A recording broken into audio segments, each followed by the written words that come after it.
Welcome to this program about the historic gateway for millions of immigrants to the United States. This program comes at a time when some people seem to forget these roots. I'm Michael Markowitz. I'm director of the Institute for Retired Professionals at the New School. And I want to welcome you to the New School and to the Institute for Retired Professionals. For close to 100 years, New School has been one of New York's most important centers for learning and has offered a haven for those seeking intellectual freedom and freedom of expression. IRP, now approaching its 50 years, is part of this tradition, where educated New Yorkers come to learn more about the world in which they live. For more information about the IRP, please sign on the clipboard that we will be passing around during this session. And we invite you to come forward to learn more about our program of shared inquiry. Please join us for coffee after the program. Jane Osmers spent more than 2 decades of her work life at a large neighboring institution. One thing that she has done in her retirement is to co-chair our Fridays at 1 program. Jane will introduce today's speaker. Thank you, Michael. Thank you all for coming. Since 1978, Tom Bernardin has been associated with Ellis Island.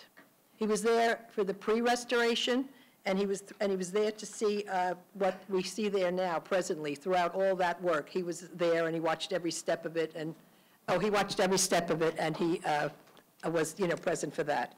He's been living in Manhattan about 50 years, and is notably be involved in preserving the beauty and the landmarks of the West Village. He's working on a book presently about the village, so that might come forward in a couple of years. Okay. He has also written the Ellis Island Cookbook, which is on the table over there, and it's an immigrant cookbook. Copies will be available after the program, and he will sign. But it might be nice to see if you see a grandparent's favorite recipe in the booklet, the kinds of things that they came with, So we are fortunate to have Tom's insights and knowledge for the afternoon, Fridays at 1. Welcome, Tom Bernardin. Hi, everybody. Good afternoon. I spend most of my time out at Ellis Island giving tours. And so I'm not used to using microphones. You're going to have to bear with me, okay? I could make myself being heard. You could hear me, but the camera guy wants me to use a microphone. How's that? Good. I do want to make sure everybody hears. I'd like to begin by asking you, and this is a loaded question, do we have any descendants of any Ellis Island immigrants here today? Look at that. Look at that. That's just wonderful. If you would kindly tell me the countries they came from and the year. Just throw it out. 1905, my father from Cyprus to Britain here. Cyprus, 1905. And my grandfather before that, and my grandfather from Cyprus, my grandmother from Greece. Wonderful. I have good Greek recipes in my book. Go ahead. Russia, 1911 and 1913, my 1911, parents. 1913. 1903, Ukraine. Hungary, 1921, my father. 1921. Yes. The Netherlands, 1909. 1909, the Netherlands. Anybody else? Probably the Ukraine and maybe or Russia in the late 1890s. Late 1890s, okay, yeah. Early 1880s. Poland, very early 1900s. Very early 1900s. 1906, my father, Russia, and 1929. 1906 from Russia. This is great. This is really terrific.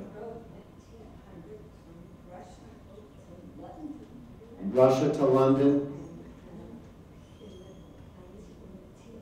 In the teens. In the teens. Last one. 1913, my father from Georgia. 1921, my mother from Georgia. From where? Galicia. Galicia. Okay, great. And one, ma'am, yes. My husband from Poland in 1931 1931. from Russia. That would have been after the quota law. Let me begin. We'll be here all day. Let me begin. The slides. Where's my remote?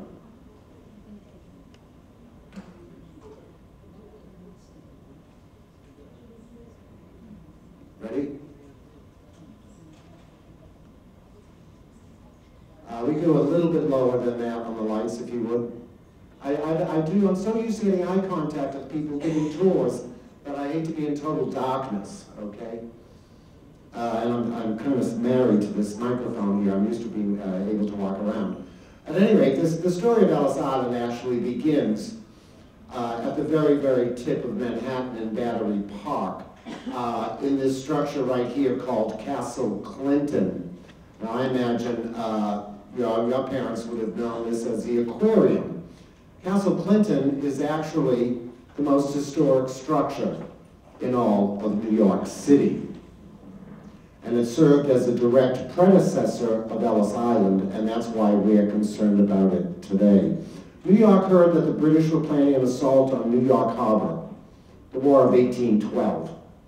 We very quickly put up 5 fortifications to dissuade them. Castle Clinton, which was originally in the water, 2 on Governor's Island. The base of the Statue of Liberty is on Fort Wood. And in back of Ellis Island, by the Wall of Honor, you can see a piece of Fort Gibson, very smart.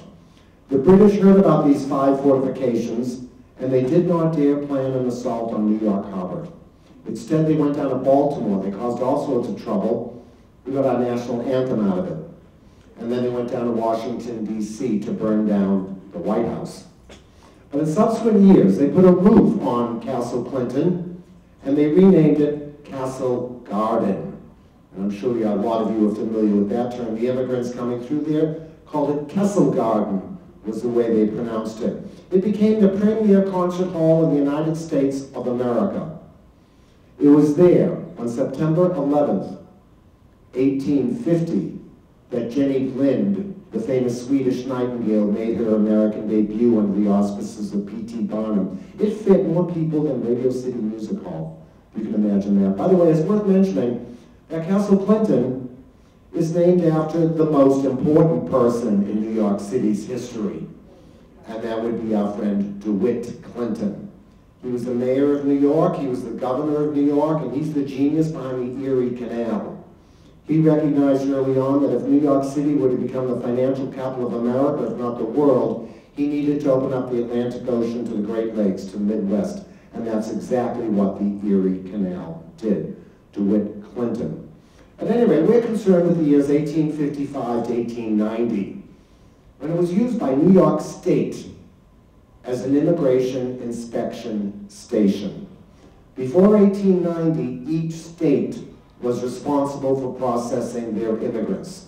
You could have entered through Baltimore, Boston, Galveston, New Orleans, Philadelphia, Angel Island off San Francisco, but 70% of the immigrants came through the port of New York. There was so much corruption in Castle Garden, and directly outside in Battery Park, there were thieves called runners. If they heard you speaking German in Battery Park, they'd go up to you and offer to take you to a German boarding house. More often than not, they take you to an alleyway, steal your money, steal your possessions, and go back and get the next suckers. About 8 million immigrants were processed through Castle Garden, again, 1855 to 1890. But by 1890, there were so many immigrants arriving that the federal government stepped in. And they said, we can no longer leave it up to each individual state to properly process these immigrants. It is now a federal issue.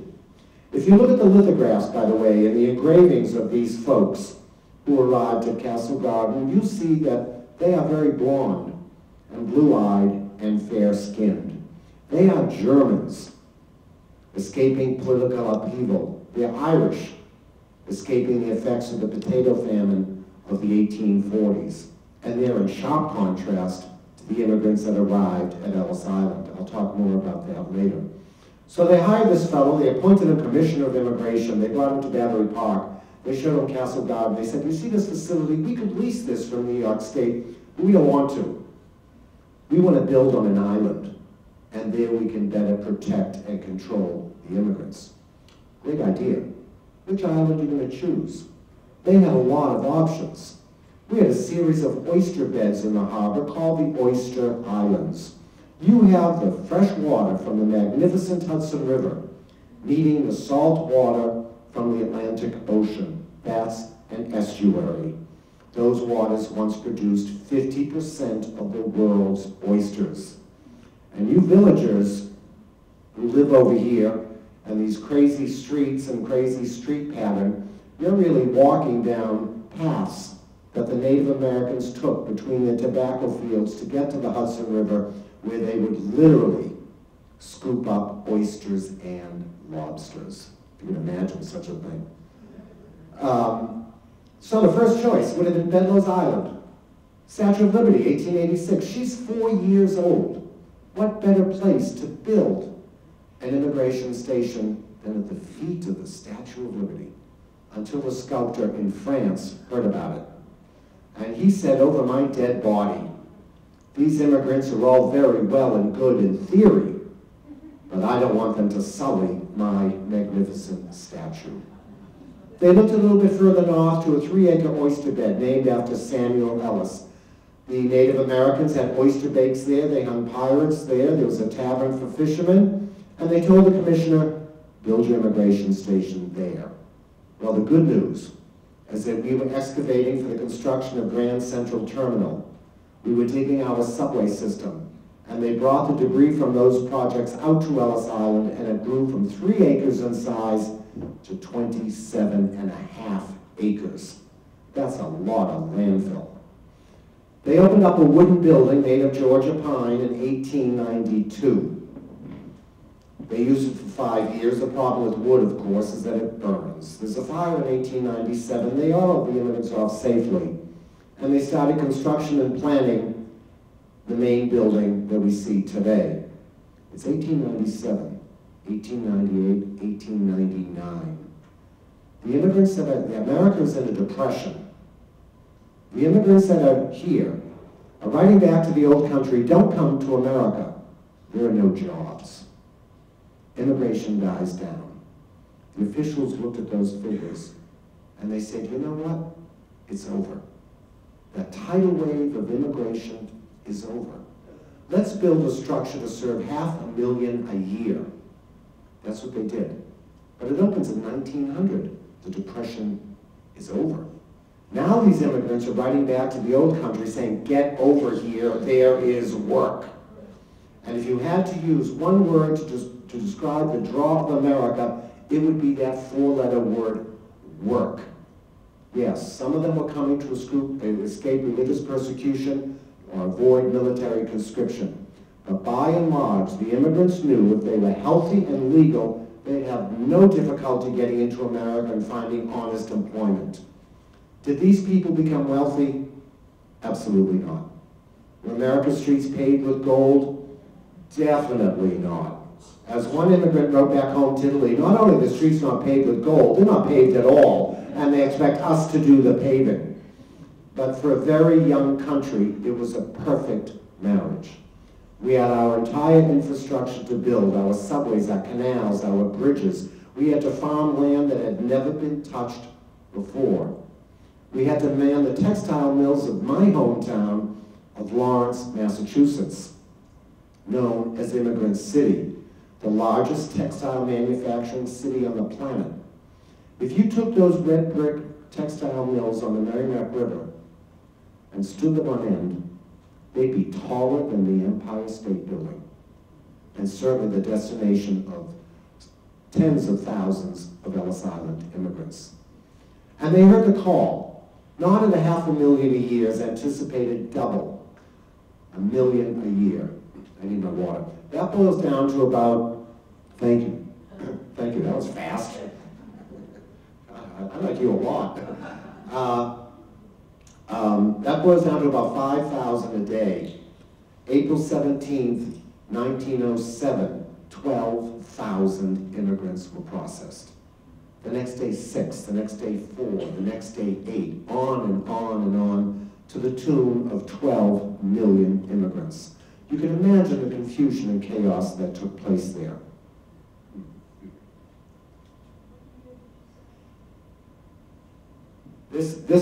This structure opened in 1900, but the first wooden structure opened in 1892.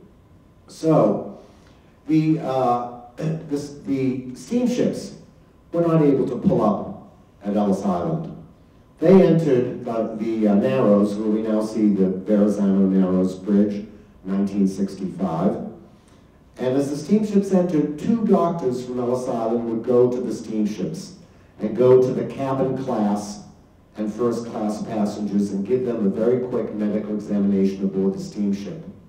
If you didn't cough and die on the spot, they would stamp your papers and let you in. You paid at least $35 for your tickets, and the United States government reasoned if you had that kind of scratch, you obviously could support yourself.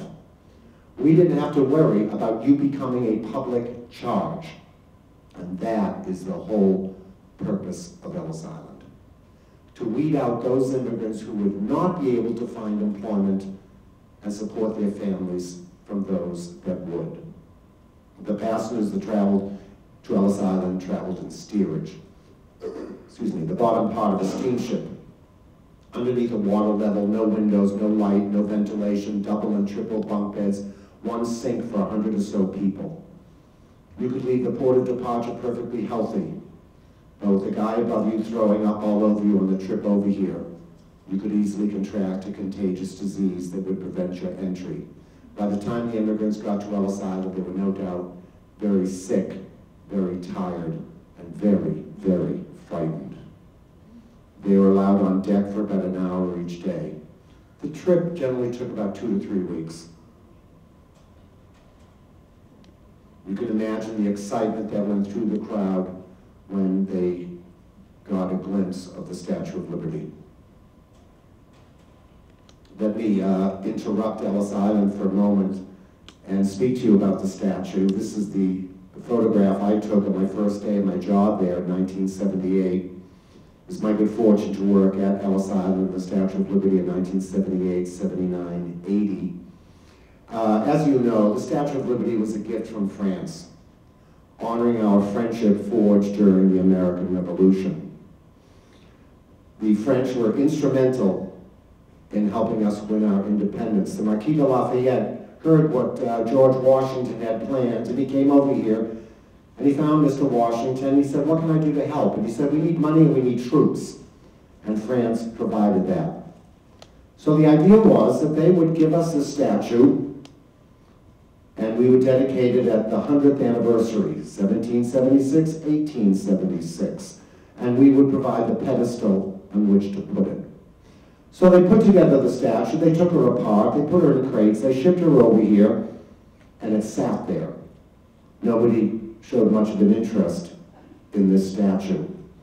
They took the torch and they brought it down to Philadelphia for the Philadelphia Exposition for 50 cents. You could climb to the torch. It was in Madison Square Park. But it wasn't until Joseph Pulitzer, the newspaper publisher, came up with the great idea, if you sent him a penny, he would put your name in his newspaper. I would have sent the first. My entire apartment is filled with Statue of Liberty memorabilia. Actually, I had the History Channel come, and if someday we watch the History Channel, and they'll all be in front of my piano with all of my Statue of Liberty. That's how I wound up working there, as a matter of fact. At any rate, so Joseph Pulitzer does the fundraising, and she's dedicated 10 years too late, October 28, 1886. Her 125th anniversary is coming up at the end of the month. She'll be closing the next day. They're going to be doing interior work on the statue. You can still go there and walk around the outside of the statue, but you won't be able to go inside for about a year. It was a rainy day. President Grover Cleveland was out there. It was loaded with politicians. The interesting thing is they didn't invite women to the dedication. Here you are dedicating a 151-foot statue of a woman, and they're not invited to the party. They're afraid there'd be sexual harassment. The suffragettes, God bless their hearts, chartered their own boats and crashed the party. So in front of the, yes, indeed, so in front of the statue, there's this little kid, and the sculptor is up in the crown. There's a tricolor flag covering her face. And it's the kid's job to give the hi-ho sign when the politicians have finished yammering. Well, in the middle of the speech, the kid sneezed or something. The sculptor thought that was a sign. He pulled a rope. People went absolutely crazy and shut the politician up. So, at the same time on Wall Street and Lower Broadway, the kids working in the brokerage houses took ticker tape. And they got so excited they threw it out the window. And that was the birth of the ticker tape parade.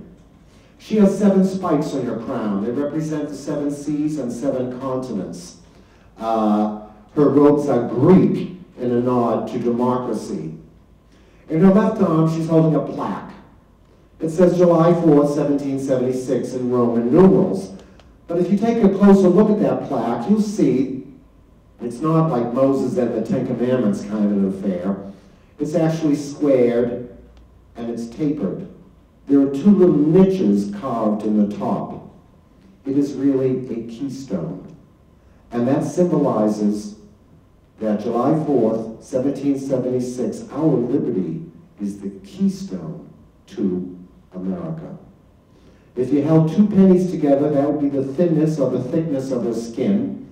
The engineering marvel, of course, is the interior skeleton designed by Eiffel of Eiffel Tower fame that holds the panels of copper together. In her right arm, she's holding a torch. Well, when they were planning her in France, they tossed around the idea of having her hold broken chains or broken shackles in her right fist. But the French politicians freaked out at the idea of this enormous woman parading down the streets of Paris with broken chains. They didn't want yet another revolution. So they put the chains at her feet and gave her a torch instead. Her proper name is Liberty Enlightening the World. It is, by the way, the face of the sculptor's mother and the body of his mistress. And we would need Sigmund Freud to explain that one to us. Here is a piece of the original torch, and you notice the glass here. Some of you, I do have a couple of pieces, the gems of my collection, a piece of this torch and a piece of the glass that I've been passing around for you people to handle it. Needless to say, my Statue of Liberty collection grew by leaps and bounds while I was working there. And this actually is the size of the face of the Statue of Liberty. This is in the small museum at the base. But let's go back to our immigrant friends. The steamships that pull up to the piers on the Hudson and East River, do you know that there were once 280 of those piers? Cheek to jowl, sticking out into those rivers. Everybody would disembark. Cabin class passengers, goodbye. You are free to enter America. Steerage class passengers given manifest tags to wear around their necks with a page number and a line number. They were put on ferries and barges and pulled out to Ellis Island to begin their medical and legal examination. This is a photo I took in 1978. That's looking west. That's New Jersey. You see the piers there. That's very much Marlon Brando on the waterfront territory. Now that all those piers are gone, it's a beautiful Liberty State Park. That ferry you see right there was lost. Truth be told, the Park Service didn't turn the pump on, and it sank. And it was recently ripped out. It's unfortunate because your ancestors would have ridden. They would have been brought over on that ferry. It traveled over 1 million nautical miles, and it was a shame to have lost it. So, the immigrants were herded off the ferry and very quickly into the baggage room on the first floor. And there's now an exhibit there with all of these trunks and wicker baskets, but truth be told, most of the immigrants wouldn't have been able to afford a wicker basket or a trunk. That was an object of status. You'd be from a larger village or a larger community. By and large, the immigrants would have taken a sheet or a blanket or a bedspread, piled their few possessions in that, tied it up with rope, and slung it over their shoulders. And into that blanket, you'd put what you felt you needed to begin your new life in America. Something to you on the trip over here. Your very best clothing, family Bible, a family photograph. Let's face it, folks, when these people said goodbye to their families in their old country, they knew in their heart of hearts they would probably never see their families again. You'd want to bring your favorite cooking utensil. If you're Italian, you'd want to bring your pasta maker. If you were Jewish, you'd want to bring your samovar, your gefilte fish pan. But the most prized possession of all, and is something called perina. Do you know that word? P-E-R-E-N-E? It's a Yiddish word. Feathered quilt. When a baby girl was born in the old country, let's say Russia, the family would take a wooden barrel and put it by the homestead door. And as they slaughtered the ducks and geese, they collected the very soft down feathers in that barrel. When the girl came of age, 14, 15, time to find a husband, they sewed it into a comforter or a quilt called perina. It was part of a woman's dowry and something that you would never leave behind. From the baggage room, the immigrants climbed a steep and narrow staircase. So, by the way, they were confronted in the baggage room by a uniformed baggage man that would try to take their bags from them and hold them during the processing. Well, if you were a Russian Jew escaping the pogroms, you'd be afraid of a man in uniform. Could you trust these Americans? After all, it was all you possessed on this planet. But there was another more important reason why the immigrants held on to their bags. They all knew that they were about to undergo a medical examination upstairs. If you had something wrong with you, you might not be let into America. So supposing you had a bad leg, you would want to walk and carry a bag in such a way as to pretend it was the weight of the bag that was causing you to limp. If you were missing a finger, you put your hand in a glove and your glove in a hat. And maybe the doctor upstairs wouldn't ask to see it. But of course they were trained to look for those tricks.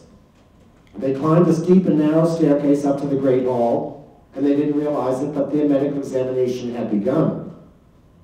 There were two doctors standing at the top of the stairs, looking down at the immigrants to see who had difficulty climbing. And if you did indeed have a bad leg, they would take out a piece of chalk and give you an L on your lapel for lame. If you were red and huffing and puffing, if you have a heart condition, you would get an H. Those immigrants with chalk indications were taken from the line until there was a doctor available to give them a further examination and determine what to do with them. As soon as they got to the top of the stairs, they encountered a system of bars and pipes, creating what I call cattle runs.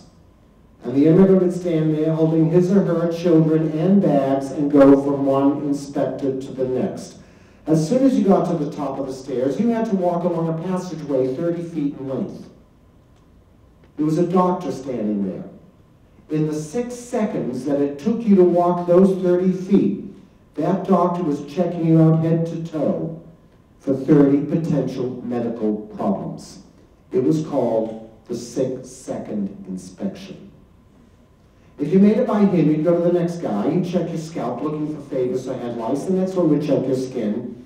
Holding a child, put it down, let's see it take some steps. Look confused, ask you some questions to make sure you had all your mental facilities. I read recently the young woman passing through 100 years ago. The doctor, she looked confused. The doctor pulled her aside and said, "Excuse me, young lady, if you were washing a staircase, would you wash from the top down or the bottom up?" And she said, "Excuse me, sir, but I assure you, I didn't come to America to wash stairs." Smart answer. But I bet she wound up washing stairs at some point in her life. The most dreaded doctor of all was referred to as the eye man. He was looking for a disease called trachoma, a hideous, hideous disease. There was no cure back then. He'd be standing with a basin of antiseptic and an old-fashioned button hook. And as each immigrant approached, he would take that hook, swish it in the antiseptic, flip it under your eyelid, and pull your eyelid back, all in a matter of seconds. He was looking for redness and inflammation. That was a sign of trachoma. If he saw it, you would get a TC on your lapel. Now, in those years, both sides of the Great Hall had fencing, creating detention pens. They would take you from the line and put you in a detention pen. Where we now have 32 galleries of exhibits, there were once doctors' offices. They would take you from the pen, bring you to the doctor, he'd give you a further examination and determine what to do with you. If you came through with the flu or broken arm, they'd give you a family dormitory space. They'd send you to the hospital building. When you were better, you'd be reunited and allowed to enter America. But if you did indeed have a contagious disease, they sent you to the contagious disease wards. If they could not cure you, and they tried, they would return you to the port of departure. The immigrants received state-of-the-art medical care. Most of them did not have medical problems. The United States government very wisely insisted that the room and board of any detained immigrant was paid for by the steamship company. And if you were rejected, your return ticket was paid for by the steamship company. They did not want to incur that expense. So they had given you a medical examination at the port of departure before they sold you your ticket. So after about 5 hours, you find yourself at the far end of the Great Hall, a row of tall wooden legal desks. Behind each desk, a uniformed inspector, beside him a translator. If you were lucky, your translator might have been a young man who worked there in the early 1900s. He spoke English, Yiddish, French, and Italian, and Polish. And he later became the mayor of New York City. Fiorello LaGuardia. He went to NYU Law School when he finished his day at Ellis. That inspector would take a look at your manifest tag, would give him a page number and a line number. He'd open up an enormous book, a manifest, go to the proper page, proper line, and ask you to verify the 29 pieces of information contained there. What's your name? Where do you come from? Why did you come here? How much money do you have? Where did you get it? Let me see it. Who paid for your passage? Do you have any family, any friends here? What skills do you have? Are you an anarchist? Are you a polygamist? And you had better be very careful and give the correct answer. Because if he didn't like your answer, you got an SI on your lapel, special inquiry. You had to go before the Board of Special Inquiry, a 3-member panel that would hear your case and then vote as to whether to let you in or not. The biggest legal challenge the immigrant faced: do you have a job waiting for you? And if you told him you did, you'd be on the next steamship out of here. You'd be breaking an 1885 alien contract labor law that prohibited American employers from going to Europe and importing labor. We were unionizing. We had to protect our American workers, but we also had to protect the naive immigrant. Supposing you owned a coal mine in Virginia. We could probably all agree one of the worst jobs ever devised by humanity. Young workers are starting to grouse. They don't want to spend 6 days a week, 12 hours a day underground. Hey buddy, take a hike. Go to a village in Scotland, put up a poster of a cornucopia. America's streets are paved with gold. The naive immigrant goes up to the ticket agent and says, I want to go to America, but I don't have the money for a ticket. Hey buddy, don't worry. I'll pay for your ticket. I can get you a job in a coal mine. Sleep in a dormitory to save money. Shop in a company store to save money. Pay me back gradually. Well, the guy gets over here, realizes it's structured in such a way that you never get out of debt. It's like credit card debt. We certainly didn't want that happening as well. Truth be told, Ellis Island was really very, very simple. Show that you were physically able to work. Show that you wanted to work. If you said to that inspector, no, I don't have a job waiting for me, but I have a letter here from my brother. He lives in a place called Brooklyn. He's taking the subways in New York City. He wrote and told me if I come to America, he'll introduce me to his boss. Perfect. That's exactly what we're looking for. The 8 million immigrants that passed through Castle Garden, the 12 million immigrants that passed through Ellis Island built America. In 2 or 3 generations, or 4, these people catapulted America from an agrarian, rural society into the major industrial power of the world. And it was done over the blood, sweat, and tears of those immigrants. Of everybody that arrived, 80% were in and out the same day. 20% were detained for either a medical or legal problem. Of everybody that arrived, 2% were sent back. Hey, that's a pretty low figure, right? Except when you put it up against 12 million people. And that's a lot of people whose lives were cut in half at Ellis Island. There were 350 babies born, and there were 3,500 deaths. First thing you'd want to do once you knew you were going to be allowed into America is go to the money exchange, convert your foreign money into American money. Go to the railroad ticket office, buy a train ticket to anywhere in the United States. They would tag you with your train number and destination, and you would wait, and ferries and barges would pull you over to New Jersey to get aboard the Erie-Lackawanna Railroad. 1/3 of the immigrants chose to live in New York City. For some godforsaken reason, 2/3 of them chose to go elsewhere. This is a 1906 photo of the original dining room here. The concessionaire was quite crooked in the early years. He fed them stewed prunes over dark bread twice a day. But as time went on, the immigrants were treated much better. They would have ethnic meals, say a kosher meal at noon, an Italian meal at 1, an Irish meal at 2, and so on and so forth. If you were hungry and smart enough, you could eat 2 or 3 times in a row. But that led to the problem of the Irishmen sitting down in the bowls of spaghetti and tomato sauce. They refused to eat it, saying it looked like bloody worms. And here's a picture of Sadie Schultz in the kosher kitchen at Ellis Island. A Seder at Ellis. There were about 35 social service agencies at Ellis Hayas, the Hebrew Immigrant Aid Society. It cost $2 to give a Jew a proper burial. They wanted to make sure that happened. National Council of Jewish Women, Italian Welfare League, Society for the Protection of Italian Immigrants. They were your countrymen. They were your allies. They spoke your language, but most importantly, they knew of your legal rights. And if you had to go before the Board of Special Inquiry, they'd have somebody sit in on the hearing to make sure you got fair representation. If you're a tailor, they might give you a sewing machine so that you could get to work to support your families. A lot of these groups are still very active today. They were crucial in the lives of these immigrants. I have a tremendous amount of respect for them. Here we have a Ukrainian concert at Ellis Island. And this is that sunken ferry I showed you at the very beginning.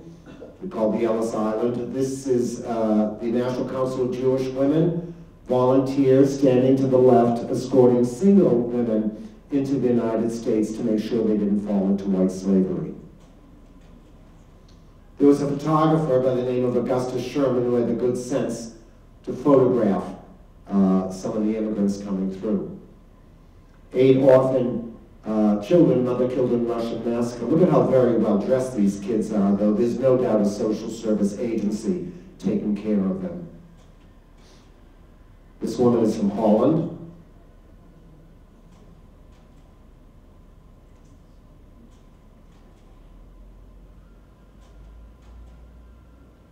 This Italian family, they made a postage stamp of this image.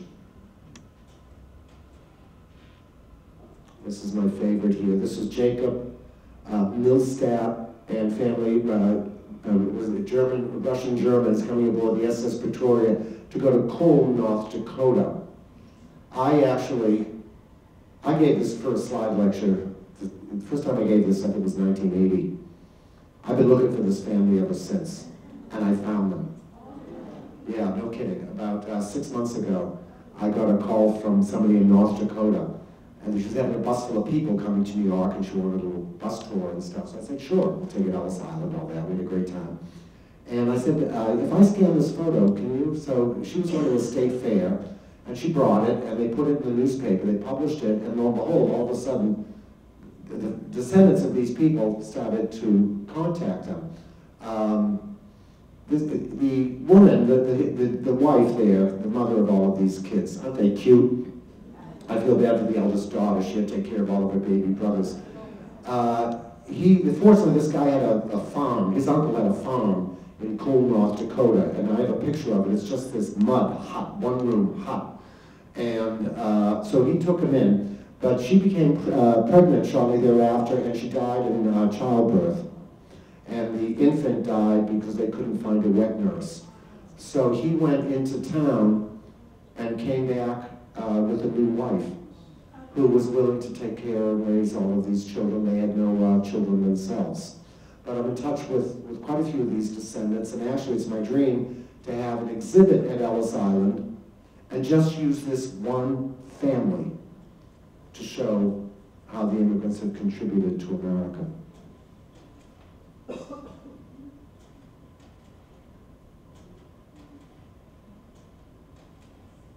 Here's my friend, Emma Goldman. I just returned, just now, I ran over and returned a DVD to the public library, a documentary on Emma Goldman. Quite a remarkable person, God bless her. She entered Ellis Island she entered America through Castle Garden and was deported from Ellis Island. She, I believe, at the time that she was arrested in 1919, I believe she was living on Grove Street. Remarkable person. Well, immigration went on like that for years. It died down, of course, during the First World War. But when the war ended, the immigrants started to come back in record numbers again. But by that time, the nativists had gathered enough political power to start passing anti-immigrant legislation. If you saw the movie The Gangs of New York, you know what a nativist is. These people hate all newcomers. They particularly hated the Irish. They were Catholics. And let's face it, this is a Dutch, English, and German country, Protestant. And all of a sudden, after the potato famine, you had all of these Catholics arriving. And there was a great outcry. But the Irish, to their advantage, are fair-skinned. They speak the language. They were smart. They joined the fire department in New York City, the police department in New York City. They're still Irish. Tammany Hall, a political organization. Nothing like protecting people and saving them to endear yourself to a population. Between 1858 and 1878, managed to build St. Patrick's Cathedral on Fifth Avenue. No easy feat for people escaping dire poverty. And in 3 generations produced a president of the United States, John Fitzgerald Kennedy. Now, I mentioned earlier that the immigrants arriving through Castle Garden were Northern Europeans. By the time Ellis Island was operating at full tilt, they were no longer. They were Eastern Europeans. They were Russian Jews. They were Southern Europeans, Greeks, Turks, Lebanese, Syrians, Armenians, Italians, Sicilians even. What could they possibly have been thinking? I don't know about you folks, I survive on Italian food, and I hesitate to think of an America without all of these nationalities. Can you imagine how awful it would be? Italian is certainly not a very exotic creature in today's America, but believe you me, 100 years ago, 120 years ago, they would have been considered quite exotic indeed. The nativists claim that these newcomers with their dark hair, dark complexions, strange customs were somehow inferior to the earlier immigrants arriving to America. They claimed that our cities were becoming overcrowded. They were taking jobs away from Americans. They were troublemakers, rabble-rousers, socialists, anarchists, communists, and something had to be done. The truth of the matter, of course, is that they were eking out miserable existences on the sweatshops in the Lower East Side. perhaps in a building that still stands, as you know, in Washington Square Park, where 100 years ago this past March, 146 teenage girls jumped to their desks in the Triangle Shirtwaist Factory fire, locked onto their floors lest they leave their sewing machines. And when they finished their day's work, they learned English, they unionized, they demanded a dignified living wage. They insisted that children be taken out of the textile mills of Lawrence, Mass. And put into the classrooms where they belonged. But the nativists won. And in 1921, they passed a quota law of 1921 favoring Northern Europeans, punishing Eastern and Southern Europeans. 1922, 1923, the nativists look at those figures and they say, we're still not happy. And in 1924, they passed the National Origins Quota Law. The golden door slammed shut. After 1924, if you wanted to come to America, you went to the American consulate in the country you were leaving from. You had a visa, you had a passport. You knew whether or not you were going to be allowed in before you even purchased your ticket. It wasn't the roll of the dice that Ellis Island had been. Here we see an editorial cartoon, The Last American Yankee. This is what happens when ethnic groups intermarry. These wealthy gentlemen are saying to the immigrants, the poor immigrants, stay out. But if you look a generation in back of them, you'll see a poor immigrant as well. These gentlemen at the bottom of the screen are commenting about U.S. immigration policy, what happened to the one we used to have. Well, in 1954, between 1924 and 54, it was used for refugees, people whose paperwork wasn't in order. It was a hospital during the 2 World Wars. The Coast Guard used it for training and rehabilitation. But by 1954, it didn't make sense to maintain the facilities. The federal government walked off. I don't think they bothered to lock a door. Anybody who had a boat had Ellis Island as their own personal playground. They came out there, they stole everything. All the brass, the copper, the wiring, anything of value. The windows were broken, the pipes burst. I took this photo. This is what the main building looked like when I was working there. You think about it, folks. 1954. The immigrants that arrived through Ellis Island as children were at the height of their earning power. They were doing exactly what they came to America to do. And that is to educate their children.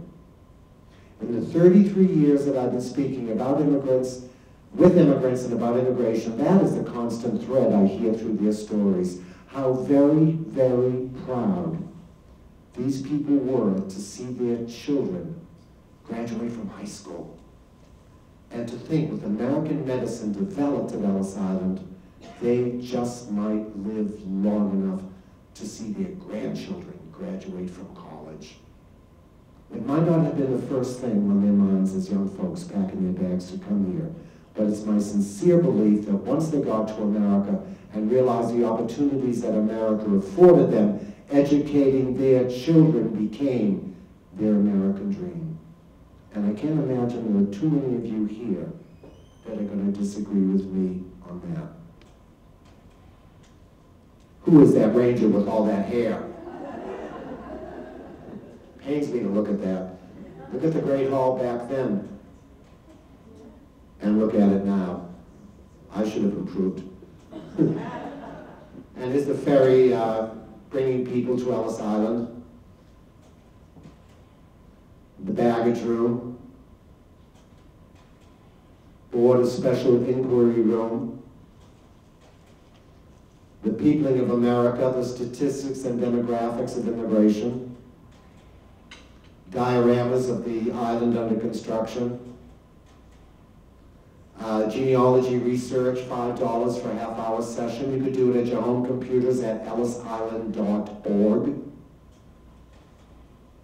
If you find your ancestor, you can print out the ship's manifest.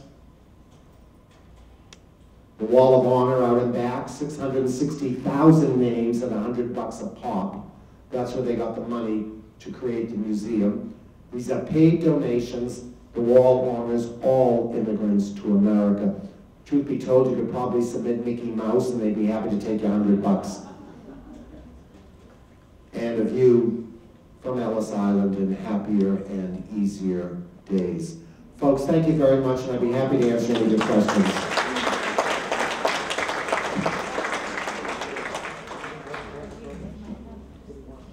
Yes.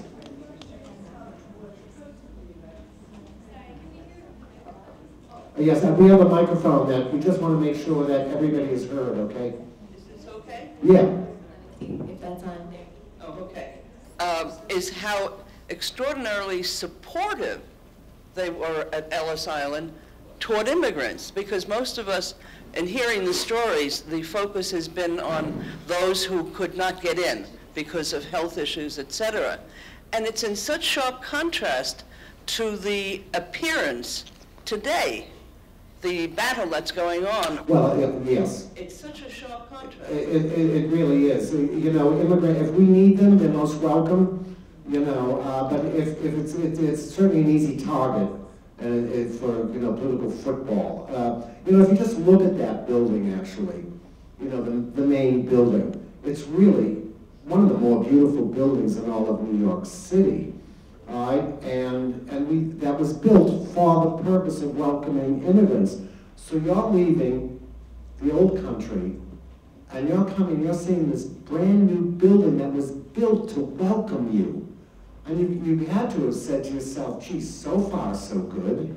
You know, and the flush toilets, that the first time they saw flush toilets as well, you know. I hesitate to think what we would build today as a processing center, okay? Yes, sir. My paternal grandparents, great-grandparents, came through Castle Clinton. Castle Garden. Castle Garden. And my maternal ones came in 1920 through Ellis Island. What would have been the difference? Well, I think that they did their best. I'm sure there was some mistreatment of immigrants, all of that kind of stuff. But by then they would have had a really pretty good, well-oiled system. Whereas I think in Castle Garden would have probably been much more difficult. You know, you have to remember that let me correct a myth before somebody even brings it up, and that's the name changes. It's a myth. Didn't happen, folks. I always thought it did, and believe me, when I was a ranger there, I told a lot of stories about Ellis Island name changes.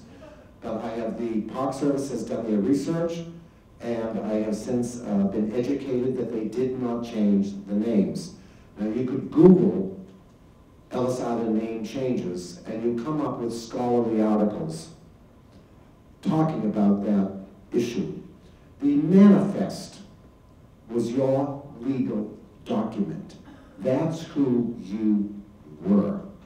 So whatever went on that manifest was your identity, your name, okay? I don't see where the legal inspectors really had reason to write your name onto a legal document and change it. It isn't like you walked off Ellis Island with this card and that is who you are, okay? So you have to ask yourself, when did the name changes take place? Certainly, maybe when you purchased your ticket, or the captain of the steamship, his crew entered your name there, it could have been changed. When your brother picked you up and took you for a job, he's been here for a couple of years, he wanted to blend in. Certainly when you brought your children to school, the easiest way to success would be to fit in with mainstream America. It's different today, of course. And definitely when you were naturalized, okay? The people who came to Ellis Island, most of them, I believe, would have been very simple, illiterate people from a small village. My feeling is that Ellis Island to them was the decision to leave home, the trip to the port, waiting at the port, 3 weeks in steerage, 8 hours at Ellis Island, and your first couple of months or so getting a roof over your head and trying to get the lay of the land. That became Ellis Island to them. And it all got mixed up in there. And that's where, the names would have been changed somewhere along the line.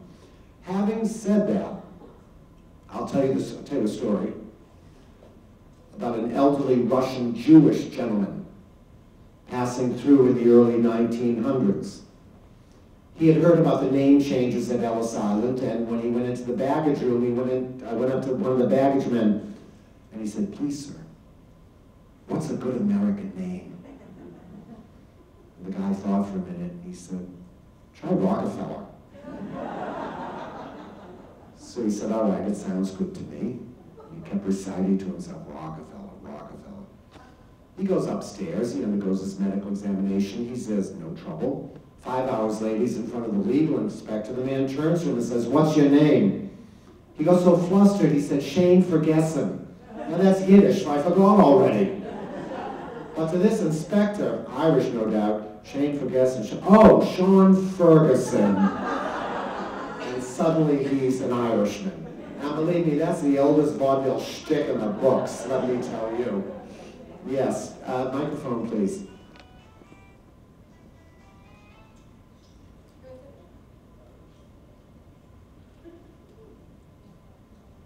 Hi, some of us here are taking a eugenics course, and there's a movement in the late 1800s and early 1900s. Certain universities were weeding out feeble-minded idiots and so on and morons, and I'm wondering, was there any system taken at Ellis Island to try to weed out so-called, I mean, was there any? There were certainly, yeah, absolutely. The mentally feeble, that kind of stuff wouldn't have been allowed in. I forget what they call them, idiots and paupers and things like that. And I don't necessarily really see that's so being mean-spirited. It's just that who's going to take care of these people? Okay, how is those? It was always making sure you could support yourself. Now certainly, if somebody came through and he or she were feeble-minded and had a well-situated, set-up family that would go out to Ellis Island and say, "Listen, we own a house, blah, blah, blah, we all do this, we've got a lot of money, we want our brother or nephew to join us," then that person would be allowed in. But how were they able to determine? They had tests. They had the wooden triangle and a square thing, and you had to, wooden puzzles and things like that.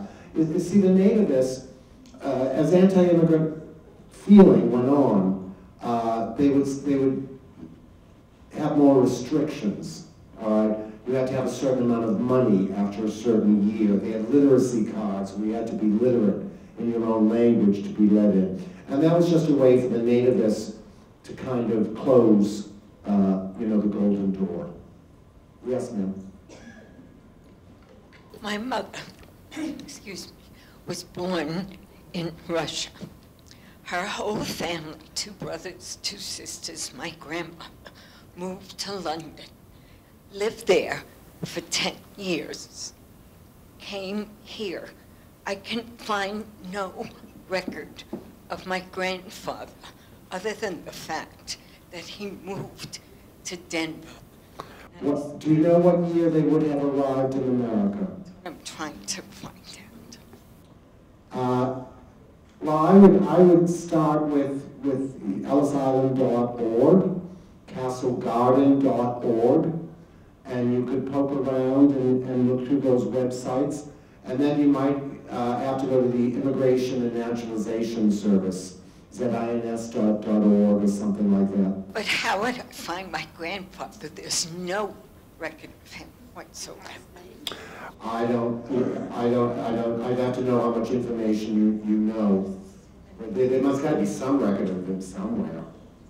None other than. Not that you've been able to find. I assume he had TB and went to Colorado for that. He might have gone to Colorado for his health. Yeah, I don't know what else to say about that. Thank you.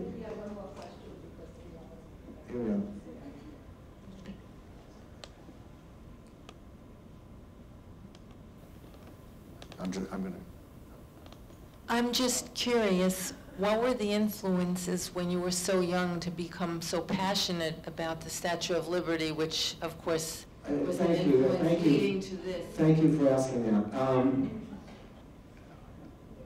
I got out of college in 1970 in Massachusetts, and I applied for a conscientious objector status.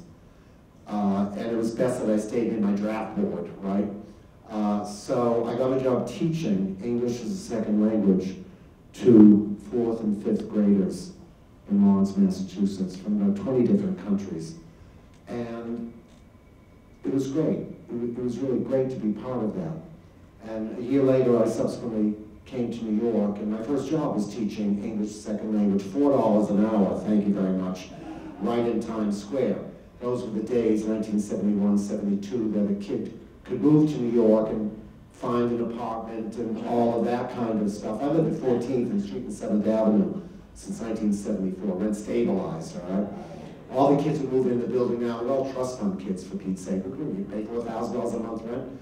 At any rate, but I taught English as a second language, and in '76, I was in a city program when that, and that was great, that was adults. I did that for 4 years. From whatever, Polish, Russians, Koreans, whoever was coming through, we would go through our program. And it was just great. It was just, I really feel blessed because you really saw how appreciative these people were to be in America and how hardworking they were. And I find it very peculiar today. Anybody says any bad word about immigrants to me, I don't want to hear it. You know, I just don't even go there. And people sort of say to me, oh, gee, those were the good immigrants, meaning, the Ellis Island immigrants, but they were despised. So it doesn't make, much sense. At any rate, that program ended in '76. You remember once the city almost went bankrupt, right? Was it President Ford dropped dead in New York? And I went to Jones Beach a lot, collected unemployment. And then I finally had to get a job. And my friend Margot Gale, do any of you remember Margot Gale? She was a dear, dear friend of mine. She passed away 100 years ago. She saved the Jefferson Market Courthouse, okay? And my dedication in my cookbook is a lot about Margot Gale. She said to me, well, Tom, let's put our thinking caps on. We got to get you a job. Well, you collect the Statue of Liberty stuff, don't you? And I said, yeah. So she says, well, I know somebody out there. I'll find out who. I'll make a call. And bang, I packed up part of my collection. They must have thought I was nuts. And I just wanted a job cutting the grass, mind my own business. I'll bring my lunch, peace and quiet, leave me alone. And my future boss saw that I had experience with immigrants and all that. She said, why don't you become, a ranger at Ellis Island and give tours? And that's how I kind of segued into that. Then I was there 78, 79, 80. I developed this slide lecture. I've given about 300 of them. Never with a microphone. And then about 21 years ago, I put together, I knew I had this knowledge, okay? And I wanted to do something with it. And in my slide lectures, I'd be schlepping a 50-pound projector for $50 out to the Half Moon Hotel out in Coney Island, okay? And meeting senior citizen centers, seniors who had come through Ellis Island as children. All right, and we'd meet at lunchtime, and they'd tell me, oh, gee, we were given bananas at Ellis. And we didn't know how to eat them, and they told us to peel the banana, throw away the inside, and eat the peel. And that was my aha moment. Because I said to myself, well, the park service is going to say passports and the samovars and this and that. What are they going to save? And that's when I said to myself, the recipes. I'm not a cook, all right? So I put together a press release announcing a national recipe search.